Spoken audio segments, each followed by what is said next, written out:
You cannot come to the visitor complex without taking the bus tour. You're absolutely going to miss way too much if you don't do it. So we are going to get on the bus and take the tour. Now on the bus tour, one of the places you're going to see is the iconic Vehicle Assembly Building, known as the VAB. Inside the VAB, which was built for the Apollo Moon program, the Apollo Moon rockets, the Saturn V's, were assembled before rollout to the launch pad. The Space Shuttle was also assembled in here. All of those magnificent flying machines. And of course, the future of space flight. The giant new rocket that may someday take humans to Mars will be assembled right here inside the Vehicle Assembly Building. On the bus tour, you will also pass launch pads 39A and 39B, where those Saturn V rockets blasted off, taking humans to the moon. The space shuttles also lifted off from launch pads 39A and 39B. And in the future, the Space Launch System, SLS, will also be carrying humans, perhaps back to the moon, to an asteroid, and one day on to Mars from this very launch pad. Commercial space will also take advantage of these launch pads. Launch pad 39A is going to be used in the future by SpaceX as it develops its own heavy lift rocket. So if you want the total experience of your visit to the Kennedy Space Center, you absolutely have to include the bus tours. Okay, so can you guess where I am now?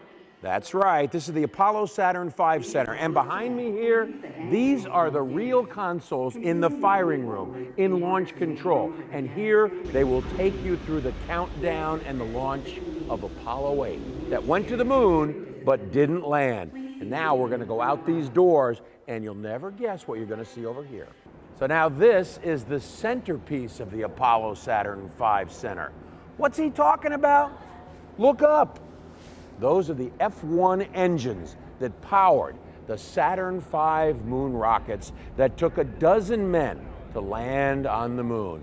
Of course, when the astronauts went to the moon, they didn't come back empty-handed. They brought back lunar samples. And so if you're here, you would expect, well, where's the lunar sample?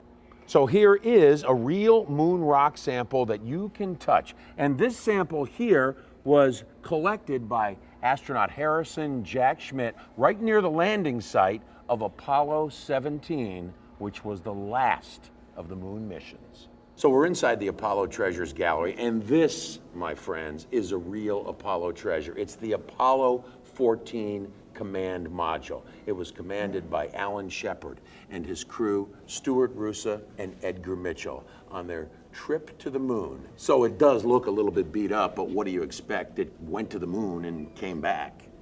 So come on over here with me and take a look at this. This is Alan Shepard's spacesuit from Apollo 14.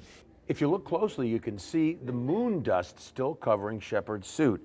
That fine moon dust covered everything, from the spacesuits to equipment.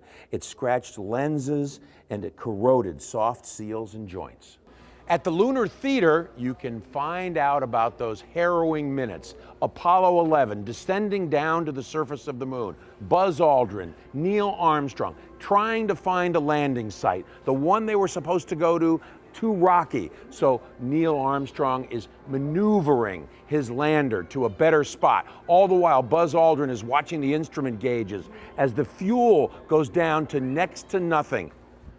And on Earth, with everyone holding their breath, Apollo 11, the lunar lander, finally touches down on the surface. That grand climactic moment. The Eagle has landed. Wow, what a day. I had a spectacular time. I hope you did too. And remember, at the Kennedy Space Center Visitor Complex, we're always exploring. I'm John Zarella.